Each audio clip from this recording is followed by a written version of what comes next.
Bom, primeiro, boa noite, pessoal.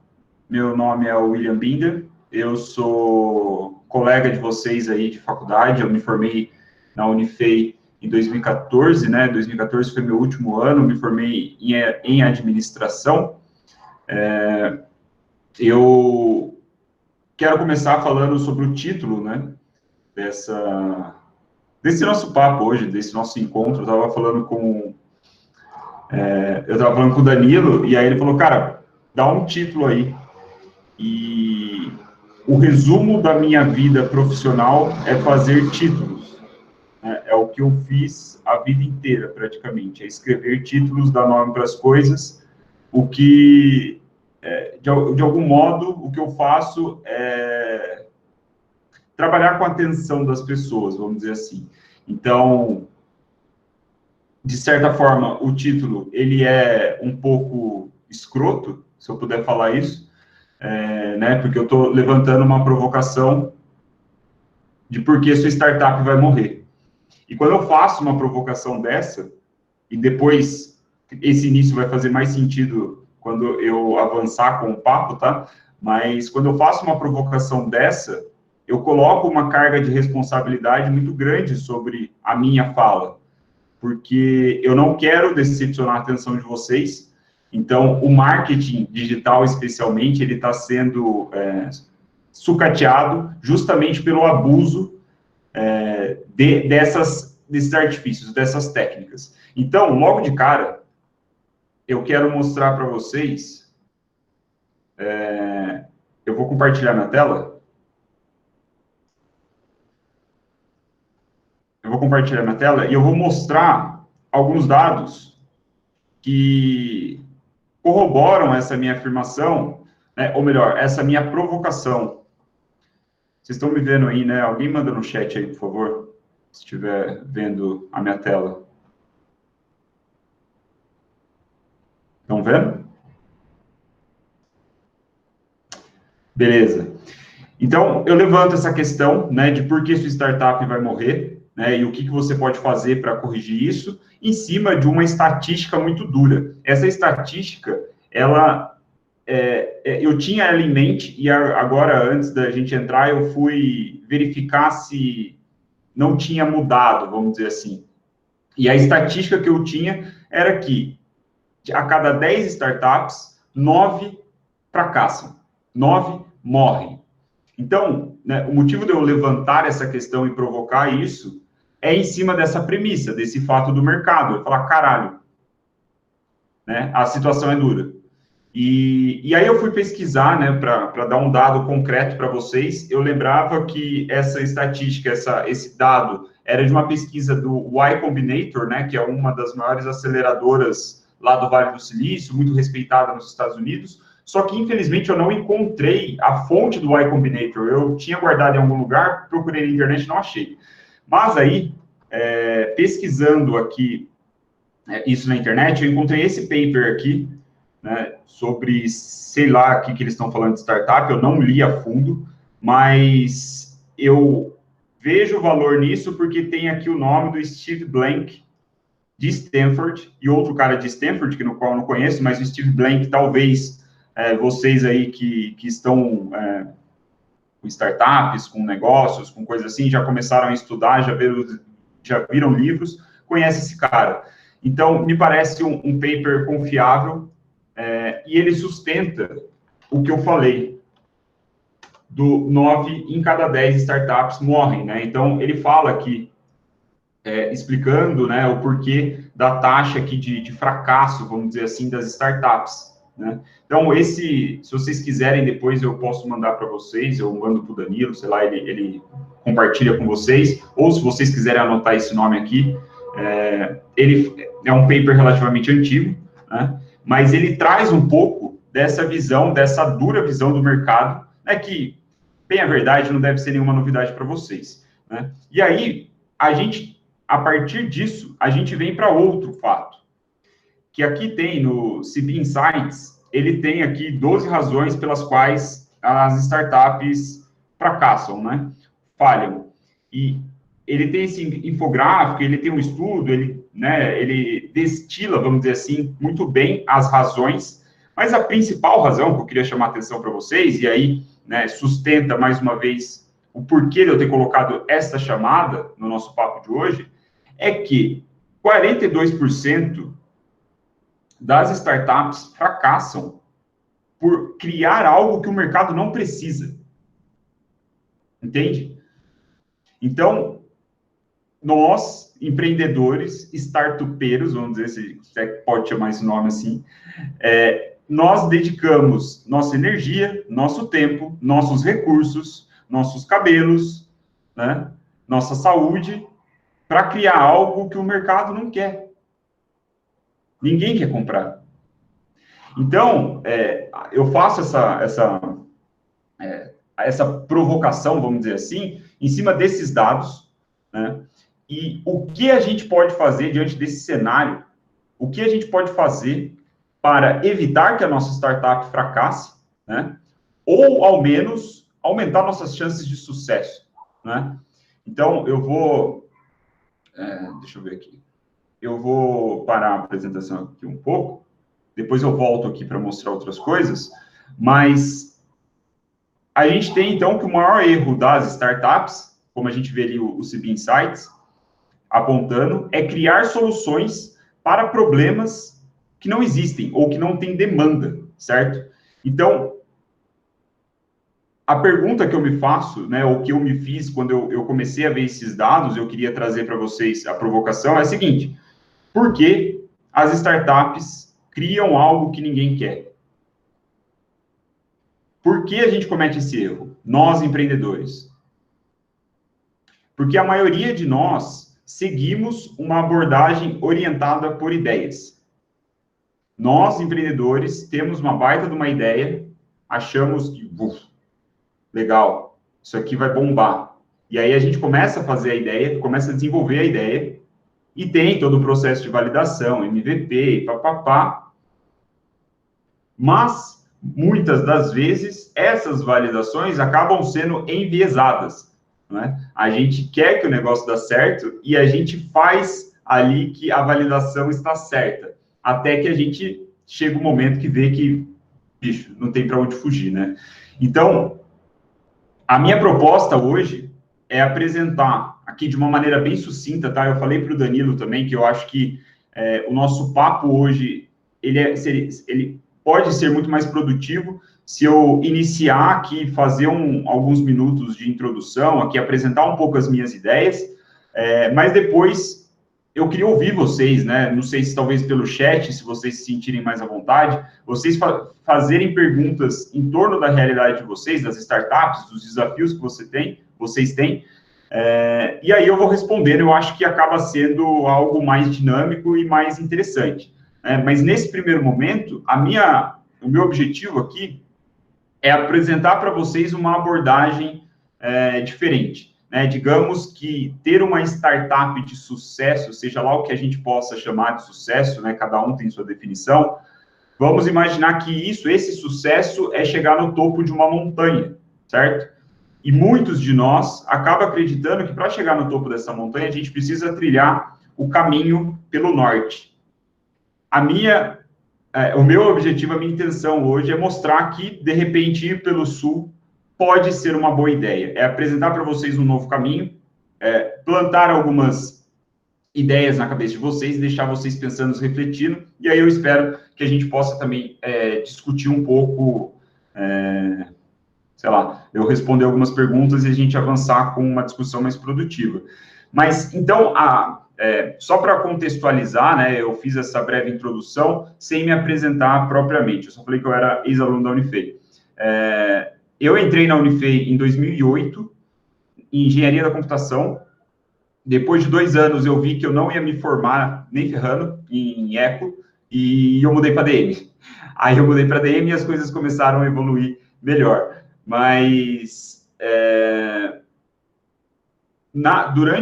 eu estava indo para o último ano de administração, eu tive uma matéria, que eu nem sei se existe ainda, que é pesquisa de marketing, eu tive com a Ju. E a Ju, ela deu um trabalho lá para a gente fazer, que era para pesquisar modelos de negócio, alguma coisa desse tipo, eu não lembro exatamente o que era, eu sei que a gente tinha que fazer esses trabalhos aí malucos que a gente faz, e era de pesquisa de marketing, eu gostava de fazer e tal, e acabei encontrando um modelo de negócio que estava bombando lá nos Estados Unidos. Eu fiquei com esse modelo de negócio na cabeça, que era baseado numa startup de mídia, né, de criação de conteúdo para viralizar no Facebook, e eu fiquei com isso na cabeça, resolvi testar, resolvi fazer com minhas próprias mãos algo que era um clone daquilo, ou seja, eu vi algo que estava funcionando nos Estados Unidos e tentei fazer igual. Resumo da obra, o negócio deu certo, a startup, em um ano, a gente atingiu, a gente não, né, só eu trabalhava no negócio no primeiro ano, eu atingi 45 milhões de usuários no meu site, o que na época representava aí, eu acho que uns 30, 40% da internet brasileira, se eu não estou enganado, da internet no Facebook, eu não lembro. Mas foi um número expressivo e, resumo da ópera, acelerando para hoje, eu vendi essa startup em janeiro agora, né? E por que eu estou falando isso para vocês? Eu estou falando isso porque o meu histórico é de criação e distribuição de conteúdo na internet. Então, todo esse cenário de startup que eu me envolvi, graças às aulas da Ju e de outras pessoas também do Centro de Empreendedorismo, me ajudaram a enxergar esse lado, me ajudaram a ver que era possível criar modelos de negócio, ver o que estava acontecendo nos Estados Unidos, que para mim, assim, era tipo, nem existia, sei lá, não fazia parte da minha cosmovisão que existia um Vale do Silício, sei lá, startups e coisas do tipo. Então, eu acabei trabalhando bastante, né, nesses últimos anos com criação de conteúdo, com marketing de conteúdo, por assim dizer. E em 2018, e eu já vou finalizar essa parte, tá? Para a gente ir para a parte talvez mais prática da coisa. Em 2018, eu cofundei uma plataforma para estudantes de medicina chamada MedClass. O MedClass, ele nasceu das ideias do Dr. George, que é um médico patologista de Londrina, e ele teve a ideia de fazer algo como meusucesso.com, sabe? Provavelmente vocês conhecem, do Flávio Augusto, né? Do Geração de Valor. Algo como se fosse isso, né? Um modelo de assinatura, onde o estudante de medicina paga R$ 39 todo mês e ele recebe ali novas aulas, eventualmente, né? Semanalmente, tem lá a frequência exata para cada módulo. E a gente começou isso em 2018. Hoje, a gente chegou à marca de 3 mil alunos na plataforma. Inclusive, o coronavírus ajudou a gente pra caramba a chegar nessa meta logo, nesse número. Eu até posso conversar um pouco sobre isso com vocês, mas o ponto é que eu, além do Allwebic, tenho também a experiência com MedClass, e ambas experiências foram pautadas na criação de conteúdo e na distribuição de conteúdo, ou seja, eu usei a minha experiência para fazer com que as pessoas prestem atenção no que essas marcas têm a dizer. E é justamente essa abordagem, e aí o motivo de eu ter falado tudo isso, é essa abordagem que eu queria trazer para vocês hoje, para vocês refletirem e considerarem se faz sentido para a realidade das startups de vocês, o que eu acredito que faz sentido para qualquer realidade de startup, que é a abordagem orientada por audiência, né? Como eu falei, e aqui é uma opinião pessoal minha, tá?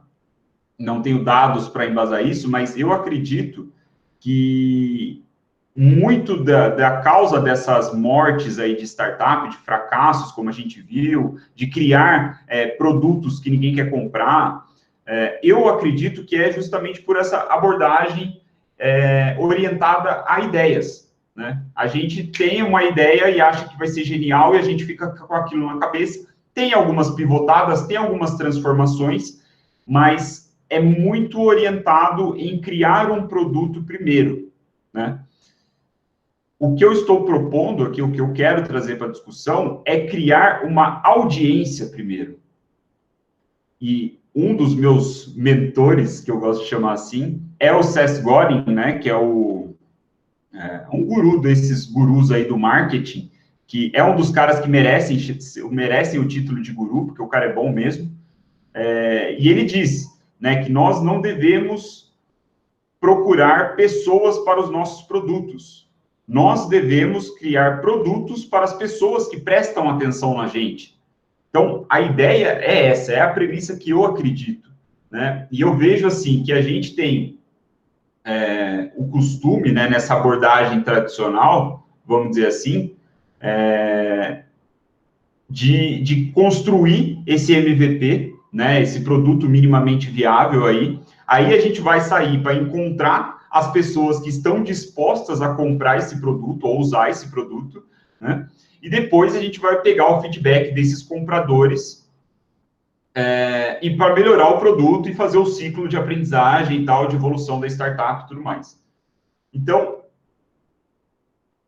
a meu ver, isso acaba acarretando aqueles 42% de causa de fracasso, né, que acaba matando as startups. Então, eu acho que a gente deveria ir para o outro lado, que é encontrar produtos para as pessoas que prestam atenção na gente. E como as pessoas vão prestar atenção na gente em início de conversa? Elas vão prestar atenção na gente se a gente criar produtos gratuitos nas redes sociais, onde elas já estão prestando atenção naturalmente.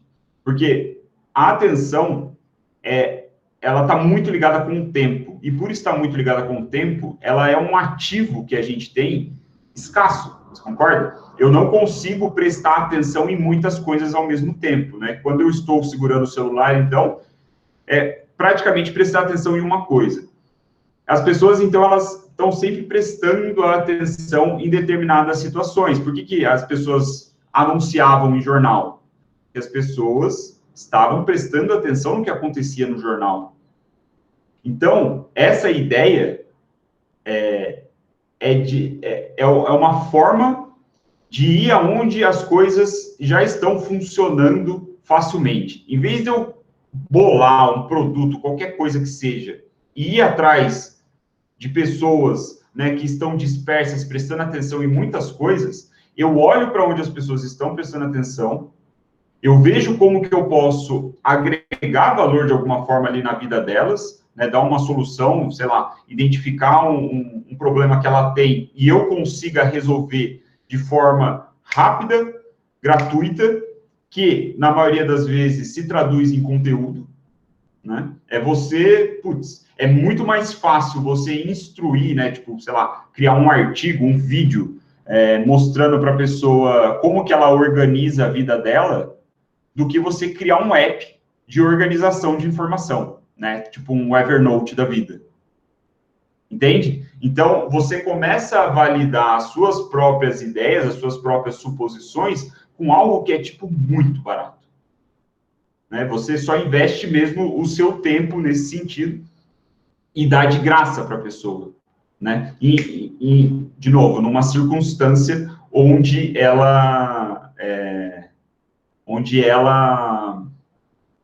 já está com a atenção dela direcionada, né? Onde as pessoas estão prestando atenção hoje. É no Instagram, é no LinkedIn, é no Facebook, tudo mais. Então, se você chega nesses lugares e fala que você tem um produto, sei lá, um app, eu não sei, aí me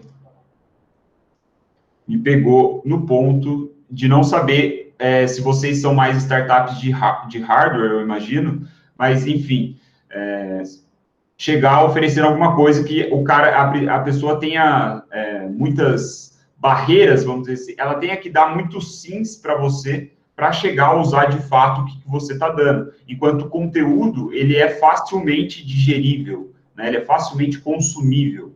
Então, além disso, a gente tem outras razões para fazer essa abordagem, que é fazer pesquisa de mercado em tempo real, né? Quando você cria um conteúdo solucionando algum problema das pessoas, você consegue ver como elas reagem a esse conteúdo de uma maneira que não é enviesada, né?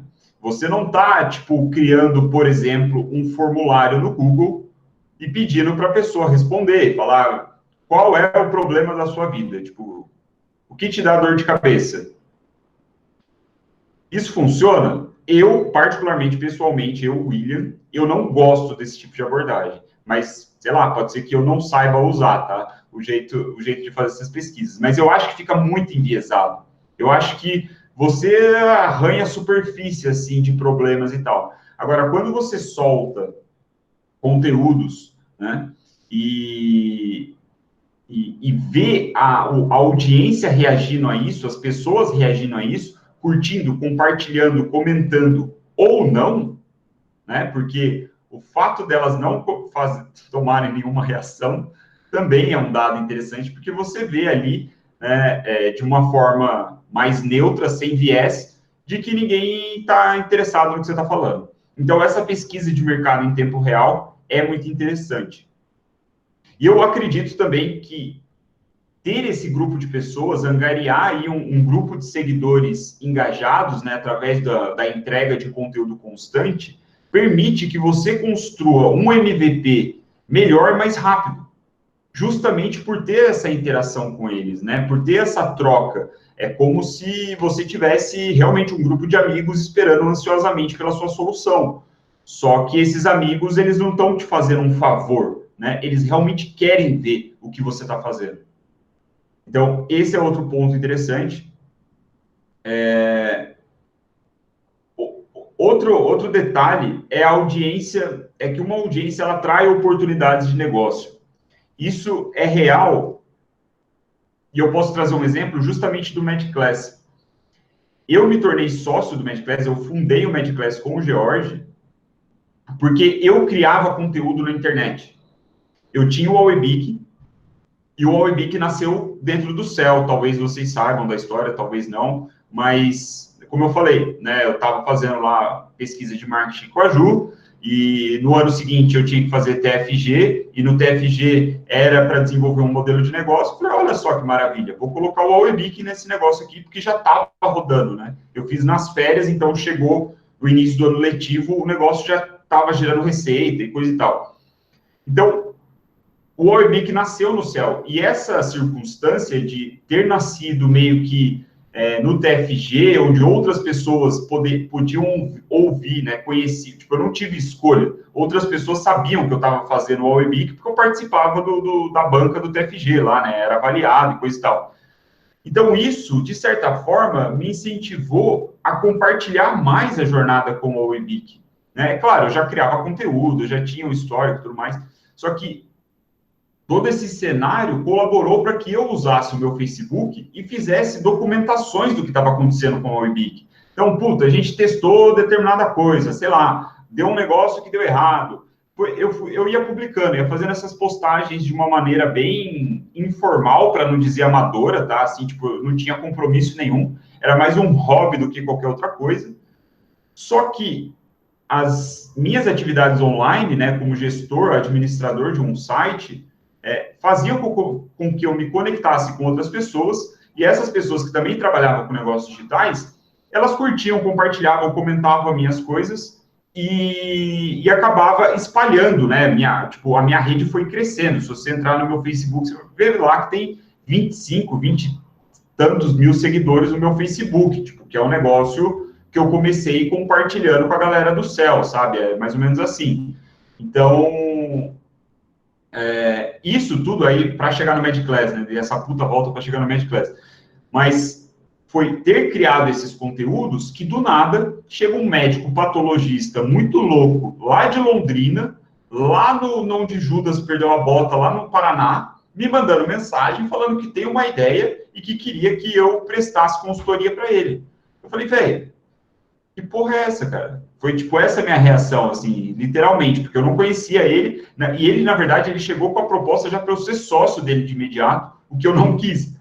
E, no fim das contas, eu comecei a trabalhar com ele em paralelo com o Awebic e acabou, né, o resto virou história, acabou desenrolando o MadClass hoje com 3 mil alunos, onde eu sou sócio de fato, não sou um prestador de serviço, né?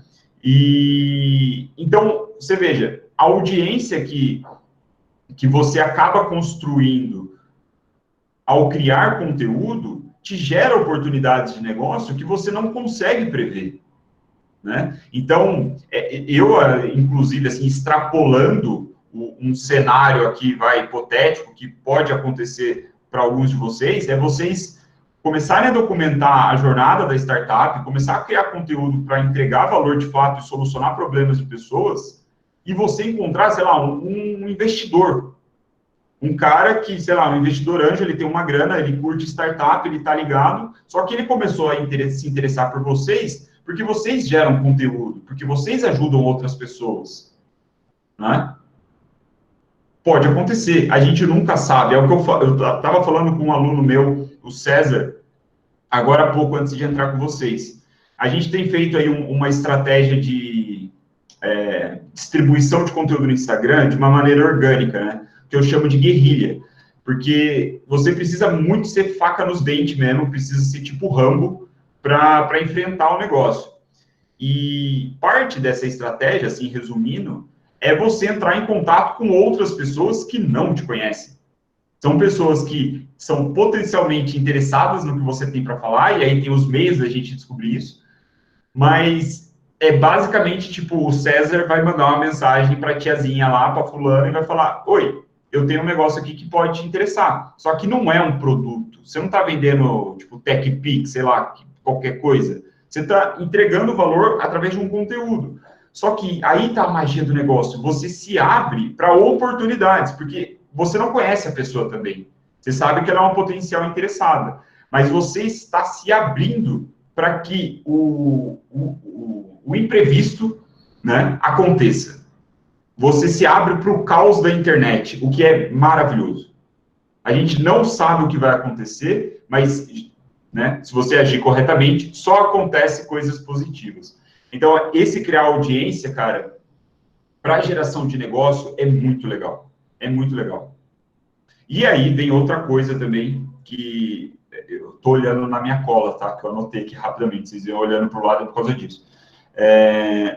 O outro ponto é que a gente explora os benefícios do bootstrapping. Eu não sei como vocês enxergam aí, eu não sei como está a cena de startup, não sei como está a cena de startup no geral, tá? Mas na Unifei, principalmente, eu não sei como vamos dizer assim, o senso comum, como vocês pensam em investimentos. E é até legal, se de repente, a gente começar a discutir isso depois. Mas, quando eu estava mais por dentro de startups, bem no começo do Allweek, eu lembro que rolava muita discussão sobre captar investimento, né? E nunca me pareceu uma boa ideia. Nunca. Por quê? Primeiro, porque eu sou da vibe do conteúdo, do que é enxuto, do que é rápido, do que é barato, do que entra em movimento. E eu sei que tem startups de hardware, de sei lá o quê, de várias outras coisas que exigem investimentos de tecnologias mais robustas. Eu sei que essa realidade existe. Mas, na maioria dos casos, eu acho muito mais válido você começar desde o dia zero com essa mentalidade de bootstrapping, que é você começar com o que você tem e você financiar a evolução do seu projeto com os seus próprios clientes, né? Então, se eu não me engano, a Ana Raquel tem experiência com isso, né, de financiamento coletivo. É a mesma ideia, né? É a mesma ideia. Por exemplo, eu recentemente lancei o meu curso chamado Creators Lab, e embora eu tivesse dinheiro para investir, né, em coisas mais... investir na produção do curso, em captação, em anúncios e coisa e tal, eu gosto da filosofia do bootstrapping, eu gosto dessa mentalidade, e o que eu fiz? Eu tive a ideia do curso, eu tinha, sei lá, 2.000 e tantos seguidores no Instagram, e eu falei, cara, eu vou vender essa ideia. Eu não tinha nada do curso feito, eu tinha só a ideia do que seria. Então, eu fui e criei uma pré-venda. Eu criei uma ação de vendas onde eu falava para a galera, olha, esse daqui vai ser o curso, só que eu não tenho ele e eu só vou te entregar daqui, sei lá, um mês e meio. Você quer me dar R$597, que foi o valor que eu cobrei, de pré-venda, para evitar que você pague R$997 em janeiro? E 22 malucos disseram sim.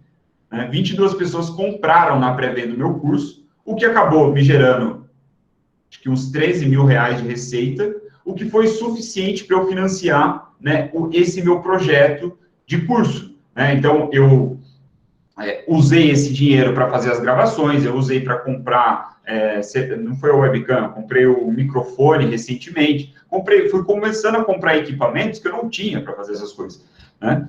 Então, essa é a beleza do bootstrapping, né? E essa é a beleza de você começar sempre orientado à venda. Sempre, sempre, sempre. Cara, isso é um negócio assim que eu senti muita falta, confesso, na Unifei, né? Fazer, tipo, não, o cara vai agora cuspir no prato que comeu, né? Não é essa a ideia. Mas sendo transparente com vocês mesmo, assim, tipo, eu saí do curso de administração não sabendo vender.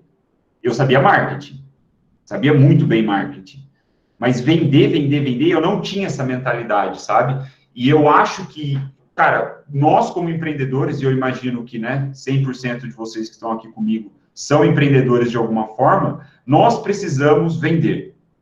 É isso. O dinheiro é inevitável, né? É inegável. O dinheiro é o oxigênio da startup. É o oxigênio de qualquer negócio. Eu acredito, né, e aí, de novo, ter essa filosofia do bootstrap muito em mim, eu acredito que ser orientado ao resultado de vendas desde o dia zero é o que permite a startup ter uma longevidade maior do que a maioria do mercado, que, se eu não me engano, morre em menos de 5 anos, né? Então, aliás, aproveito também já o assunto para falar, para mostrar, né, que essa abordagem de fazer a pré-venda, né, como eu falei para vocês que eu fiz, é uma abordagem de pensar primeiro no marketing e depois no produto. Então, veja, eu não tinha nada do curso. Eu não fazia ideia de como seriam as aulas. Eu tinha uma mínima ideia de como seriam as aulas, mas eu não tinha nada concreto ainda. O que eu tinha? Eu tinha uma ideia de venda. E qual era a minha ideia de venda? E aí é porque eu estudo copywriting, né, que é a redação publicitária, escrita persuasiva, seja lá como for a tradução. Eu conheço os elementos de copy, então eu sabia que eu precisava de uma grande ideia, de um mecanismo único que despertasse o interesse nas pessoas de comprar meu curso. E quando eu tive a ideia de criar 12 fórmulas de criação de conteúdo, eu sabia que eu tinha algo único ali. Entende? Eu sabia que eu tinha cara, isso aqui vende. E aí eu sou, né? Aí eu meto louco mesmo. Eu vendo o negócio, depois eu dou um jeito de entregar, né? Já aconteceu de eu não conseguir entregar muito bem, mas aí é outra história, né? Dá para a gente conversar sobre isso também. Mas o ponto é você estar orientado à venda, né? Claro, o desenvolvimento do produto é importante, é super importante, mas você está sempre pensando em como você vai trazer receita para fazer o negócio virar, porque senão você vai morrer de fome, né? E aí, o último ponto, que aí, para mim, é o mais importante de todos, é a construção de marca. Quando você começa as suas startups, é que eu não sei a startup de ninguém aqui de cabeça o nome, mas, sei lá, vamos dizer que o Cell é uma startup, e a gente criou o Cell. E a gente optou, em vez de criarmos um produto com base numa ideia que a gente teve, a gente vai criar conteúdo para ajudar um grupo de pessoas, né? Então, a gente começa a fazer conteúdo, e a gente começa a fazer conteúdo, e faz conteúdo, e faz conteúdo. O que nós estamos construindo com toda certeza é uma marca. Nós estamos conquistando um espaço no imaginário das pessoas, que é algo totalmente intangível, né? É difícil, inclusive, você medir, né, essas questões de marca, gasta-se muito dinheiro para fazer isso, mas é certo que a gente está construindo uma marca, a gente está fazendo o nosso nome, aqui nesse exemplo, Cell, ser lembrado por outras pessoas. Então, da mesma forma, quando eu, William Binder, crio conteúdo com o meu nome, eu estou apostando em algo que nunca vai desaparecer enquanto eu estiver vivo. Percebe? Que as discussões que a gente tem no marketing digital, né? Uma das discussões é, puta, será que o e-mail vai acabar? Ah, o alcance orgânico do Facebook caiu. Ah, não sei o que do Instagram. Ah, o LinkedIn, não sei o que de Stories, que sabe, umas picuinhas assim que está sempre mudando, porque é da natureza dessas plataformas, e a gente nunca sabe, a gente, daqui, sei lá, 10 anos, pode ser que não exista e-mail. Daqui 20 anos, pode ser que não faça sentido ter número de telefone. Agora, uma coisa que eu apostaria, tudo que eu tenho hoje, que a gente vai ver esse negócio continuando até o fim das nossas vidas, é um nome. Todos nós vamos continuar tendo um nome. Marcas, pessoas, isso não muda. Nome é marca. É a mesma coisa, praticamente, nesse aspecto, né? Então, para mim, esse benefício, esse elemento aqui dessa abordagem orientada à construção de audiência em primeiro lugar, ou pelo menos em paralelo à construção de um produto, é a mais importante para mim. Porque nós estamos investindo tempo em algo que não vai perder valor. Pode não ser muito valioso agora, pode não ser muito valioso daqui a um ano, daqui a um ano e meio, daqui 2.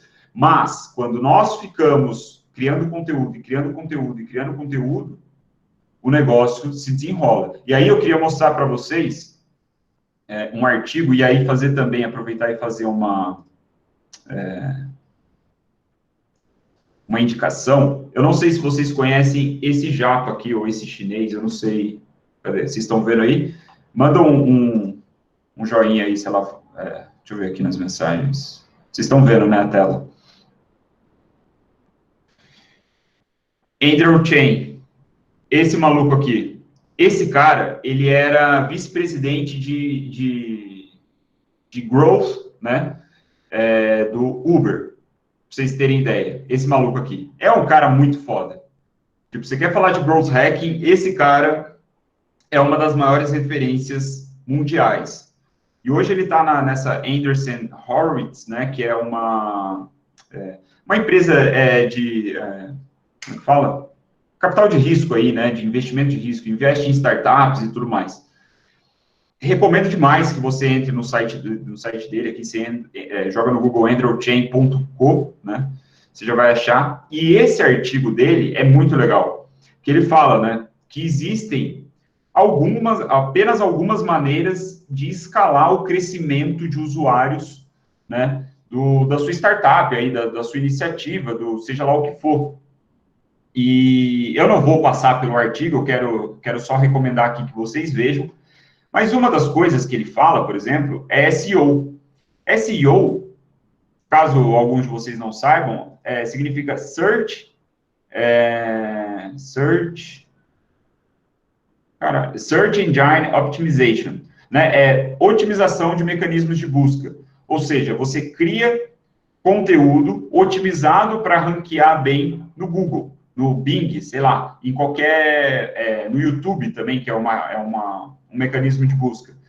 E o SEO, ele permite, o que ele está falando aqui, né, o que ele quer dizer aqui a linha argumentativa dele é o seguinte, que existem alguns caminhos para você ter um crescimento sustentável ao longo prazo, né? Essa é a proposta do artigo. O SEO é um deles. E por que ele diz isso? Porque ele fala, se você criar aqui uma tonelada de conteúdos, né, nos diferentes formatos aqui, Q&A, né, que é pergunta e resposta, artigos, resenhas e coisa e tal, você vai acabar tendo milhões de page views, né, que pode atrair aí centenas de milhões de novos usuários que estão procurando por algum tema, algum tópico em torno, né, do que você está criando, do conteúdo, através das redes sociais.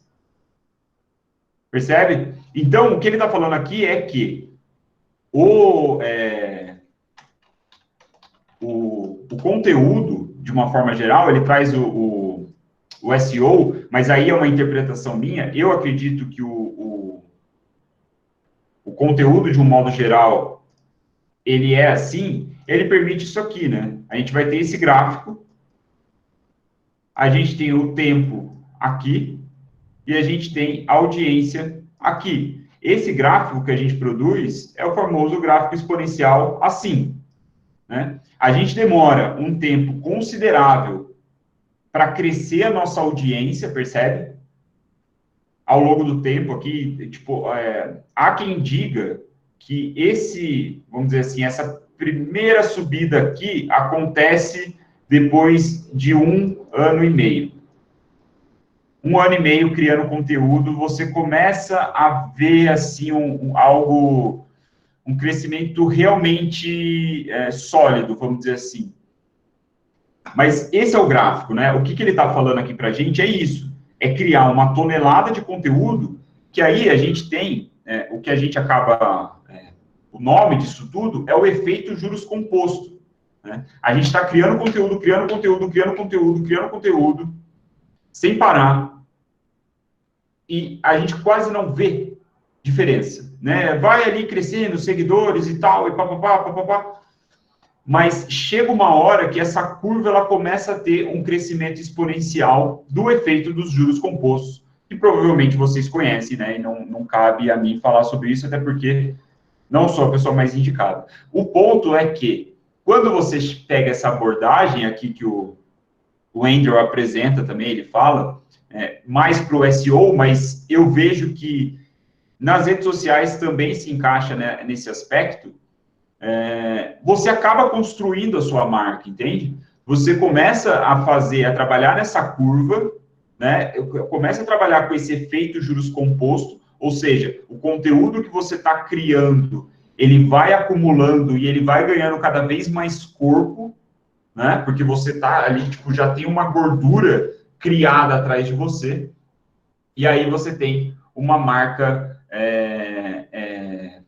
muito mais sustentável, né, vamos dizer assim, e também te permite explorar, ó, já estou falando para caralho, eu achei que ia falar 20 minutos só, mas eu já vou encerrar e ver se vocês têm alguma pergunta.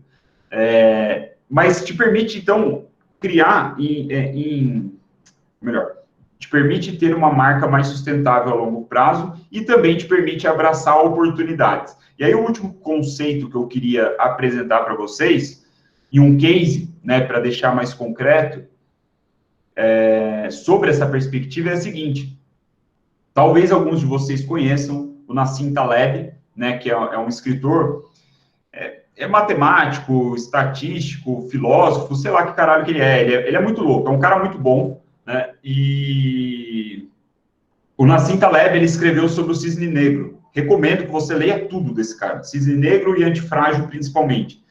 E aí ele começou a escrever, ele escreveu esse livro sobre o cisne negro. Alguém já leu esse livro? O Cisne Negro e o Antifrágil? Enquanto eu tomo minha água.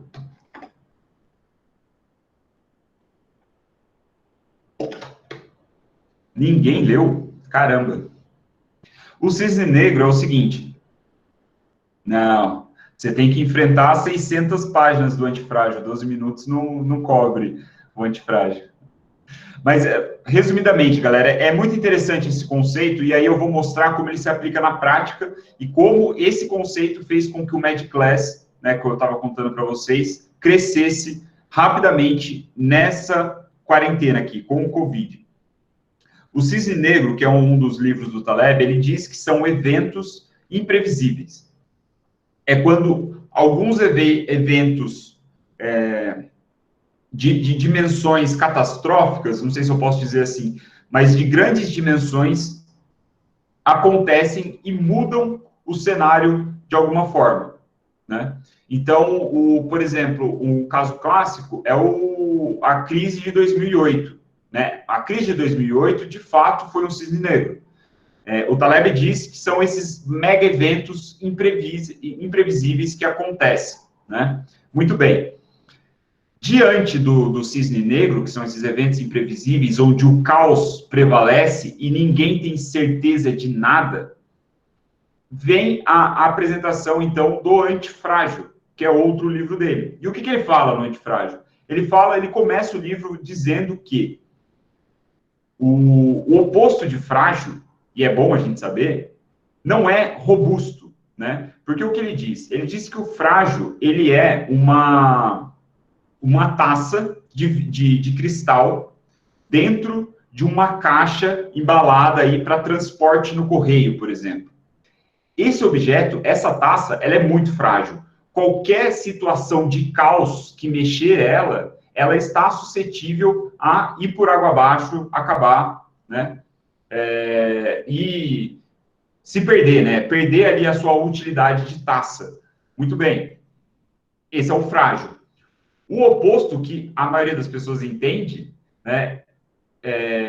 Por ser o oposto, que não é o robusto, né? Que aí ele dá o exemplo da pedra. A pedra, se a gente colocar nessa mesma situação, dentro de uma caixa embalada e mandar para o correio lá para o Acre, essa pedra, não importa muito o que acontece no caos, né? Ela pode se mexer inteira, ela vai permanecer a mesma coisa.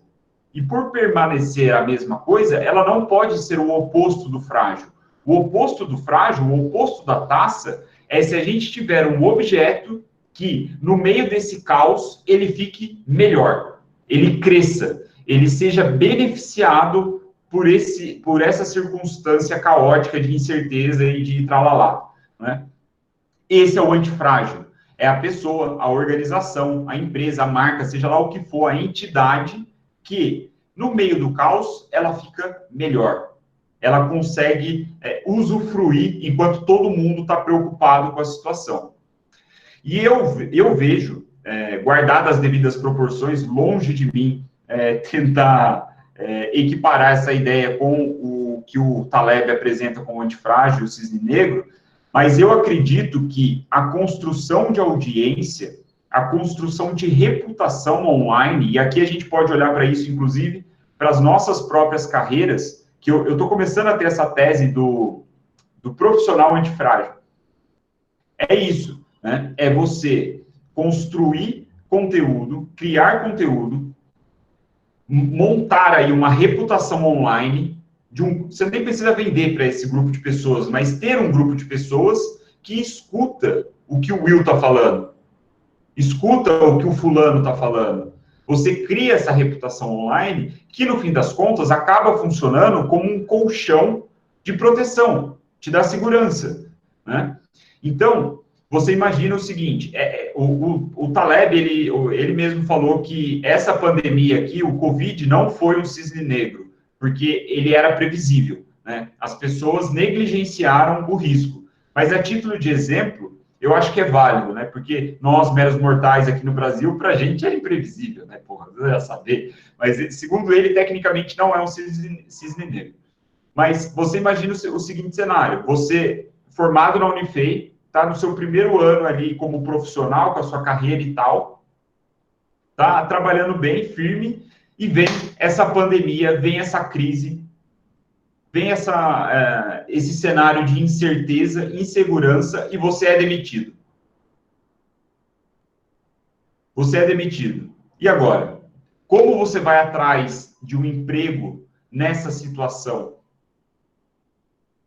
Né? Onde a incerteza prevalece, aonde você acabou de ser demitido justamente por conta disso. Quando você tem essa reputação online, quando você tem esse grupo de pessoas que prestam atenção nas coisas que você fala, fica muito mais fácil você, no estalar de dedos aqui, né, entre aspas, reativar uma oportunidade que estava ali sendo mantida, né? É você falar com alguém que já tinha te falado de uma oportunidade de emprego. Por quê? Porque você está criando conteúdo e se relacionando com as pessoas. Então, de certa forma, criar conteúdo é usar o networking em escala. É você escalar suas possibilidades de networking.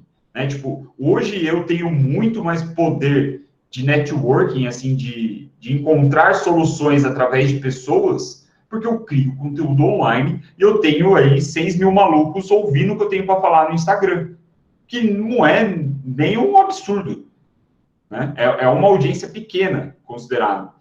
Então, e aí por que eu estou trazendo isso, né? Eu falei do case, do Mad Class. Ainda nesse cenário, né, como funciona para as marcas e como pode funcionar para as startups de vocês. O Mad Class, ele começou em 2018, né, como eu falei para vocês, em fevereiro de 2018.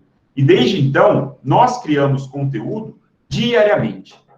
Diariamente é o papel do George criar conteúdo online. Ele é o criador de conteúdo do MedClass. É claro que eu estou ali dando assistência, dando suporte a ele. Hoje ele já anda com as próprias pernas, vamos dizer assim. Ele manda muito bem. Mas ele é o criador, né? E a gente veio nessa curva que eu mostrei para vocês, o crescimento devagarzinho, cara, degrau por degrau. A gente poderia ter picos assim? Poderia, mas a gente foi no que é sólido, né? A gente escolheu o caminho mais longo, porque o caminho mais longo é o que nos leva mais longe. Então a gente foi, pum, pum, pum, pum. Só que, ao mesmo tempo, nós estávamos, por construir essa base, né, por ir no caminho mais longo, por ir de degrau em degrau, a gente tem essa marca, essa situação que nos permite, ou melhor, nos permitiu crescer quando o caos estava instaurado. E aí o que aconteceu? Apareceu esse tal desse Covid, as pessoas paralisaram tudo, grande parte, 95% do nosso público é estudante de medicina, ou seja, um grupo de pessoas que foi extremamente comprometido com essa paralisação, porque as aulas, como vocês bem sabem, isso aqui é meio que um exemplo disso, as aulas ficou caótico, ninguém sabia direito o que fazer, então a gente tinha a nossa audiência ociosa em casa, sem fazer nada, preocupada com o próprio futuro. E o que o MedClass fez? Eu vou mostrar para vocês o que o MedClass fez. O MedClass aproveitou essa circunstância caótica de incertezas e a gente veio... Deixa eu ver, cadê minha tela? E a gente veio e fez esse post aqui. Olha para vocês verem. A gente pegou um meme e a gente soltou uma promoção de 40 dias grátis no MedClass.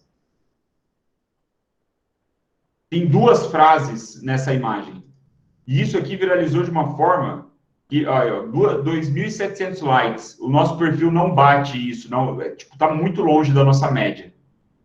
E aí a gente rodou isso aqui como anúncio e a gente viralizou no meio de estudantes de medicina, no meio médico, por assim dizer. E a gente conseguiu crescer, a gente praticamente triplicou o tamanho da nossa plataforma com isso daqui. E aí, por que que isso aconteceu? Foi sorte? Foi o acaso? Talvez. Tem um pouco de sorte, é inegável. Eu não sou o tipo de pessoa que nega a sorte. Eu sei que a sorte tem o seu papel, mas nós estávamos preparados. Nós estávamos, desde 2018, criando conteúdo, conhecendo a nossa audiência, sabendo o tipo de conteúdo que tem potencial de se espalhar entre a nossa audiência, qual é a linguagem que eles usam. Foram 2 anos fazendo essa merda para perceber isso. Então, a gente, além disso, a gente tinha o quê? Nem sei quantos seguidores a gente tem. Acho que a gente tinha mais ou menos 16 mil seguidores. A gente tinha uma base para colocar isso para rodar, E pum, deu certo. Bateu na veia o negócio. Foi bizarro, assim. A gente eu passei fim de semana fazendo suporte para a galera que estava entrando, Então, assim, isso vai trazer um fôlego de caixa para a gente inacreditável. Por quê? Porque a gente está criando conteúdo consistentemente, a gente estava com uma audiência e a gente tinha uma marca já preparada. E quando a oportunidade apareceu na nossa frente de mão beijada, a gente foi e abraçou ela. Mas porque, novamente, a gente criou a circunstância também. A gente estava preparado para abraçar essa circunstância. Então, esse é um exemplo de como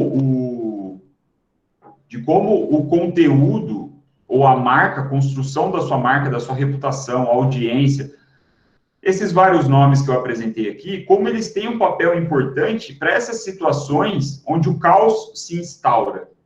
É claro que o MedClass, ele está no setor da saúde, né? Então, a gente tem ainda mais força no nosso discurso por conta disso, né? Porque os alunos, eles estão com medo, né? Eles estão incertos, como é que o profissional, o médico, o médico que está no 6º ano, ele tem a possibilidade de se formar mais cedo para ajudar no campo de batalha, né, por assim dizer. Então, todo esse cenário nos ajuda, né? Mas, de novo, a gente só conseguiu abraçar essa oportunidade porque a gente estava preparado, criando conteúdo. Se fosse uma marca começando do zero, ela poderia ter um sucesso assim? Poderia. Mas para ela acertar o discurso, a sorte teria muito mais peso do que teve com a gente.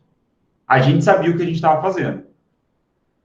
Tudo bem que assim, a nossa meta, ela foi superada 3 vezes, né? A gente tinha uma meta, foi 3 vezes maior.